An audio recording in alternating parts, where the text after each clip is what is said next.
ایک کافر جوان اپنے چچا کی بیٹی پر عاشق ہو گیا۔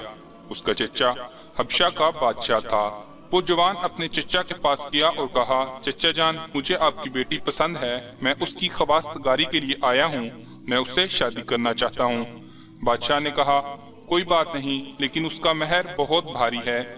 جوان نے کہا، جو کچھ بھی ہو مجھے قبول ہے۔ بادشاہ نے کہا، مدینہ شہر میں میرا ایک دشمن رہتا ہے، اس کا سر میرے پاس لاؤ، اسی وقت میری بیٹی تمہاری ہو جائے گی۔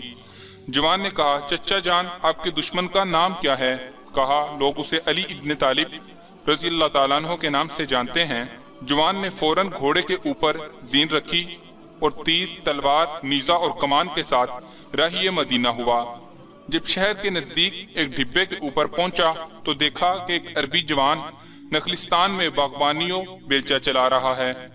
جوان ان کے نزدیک گیا اور کہا، اے مرد عرب، کیا تم علی کو جانتے ہو؟ جوان عرب نے کہا، علی سے کیا کام ہے؟ اس نے کہا، اپنے چچا جو کہ حبشہ کا بادشاہ ہے، اس کے لیے علی کا سر لینے آیا ہوں، کیونکہ اس نے اپنی بیٹی کا حق مہر علی کا سر رکھا ہے۔ جوان عرب نے کہا، تم علی کا مقابلہ نہیں کر سکتے۔ اس نے کہا، کیا تم علی کو جانتے ہو؟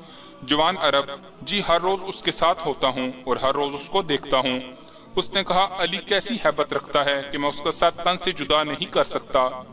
جوان عرب، میرے قد جتنا اس کا قد ہے اور ہیکل جسامت بھی میرے اندازہ کے مطابق ہے۔ اس نے کہا، اگر تمہاری طرح ہے تو پھر مسئلہ کوئی نہیں۔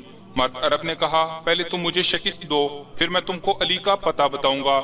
اور پھر کہا، شمشیر و تیر و کمان و سنان، لڑائی کے لیے آمادہ ہو جاؤ۔ جوان اونچی آواز میں ہنسا اور کہا، کیا تم اس بیلچے سے مجھے شکست دو گے؟ بس تیار ہو جاؤ۔ شمشیر کو نیام سے نکالا، پھر پوچھا کہ تمہارا نام کیا ہے؟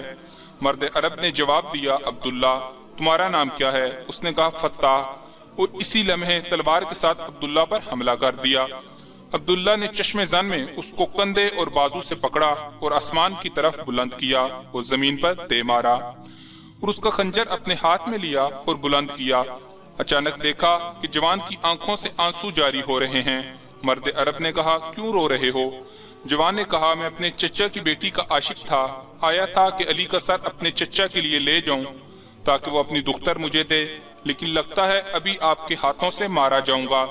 مرد عرب نے جوان کو بلند کیا اور کہا، آ جاؤ، اس تلوار سے میرا سر اپنے چچا کے لیے لے جاؤ۔ اس نے پوچھا، تم کون ہو؟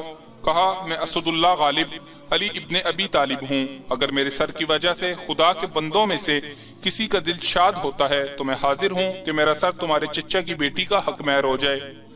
جوان زور زور سے رونے لگا اور آپ رضی اللہ تعالیٰ عنہ کے قدموں میں گر پڑا اور کہا، میں چاہتا ہوں کہ آج سے آپ کا غلام بن جاؤں۔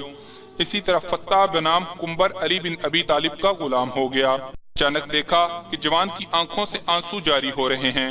مرد عرب نے کہا، کیوں رو رہے ہو؟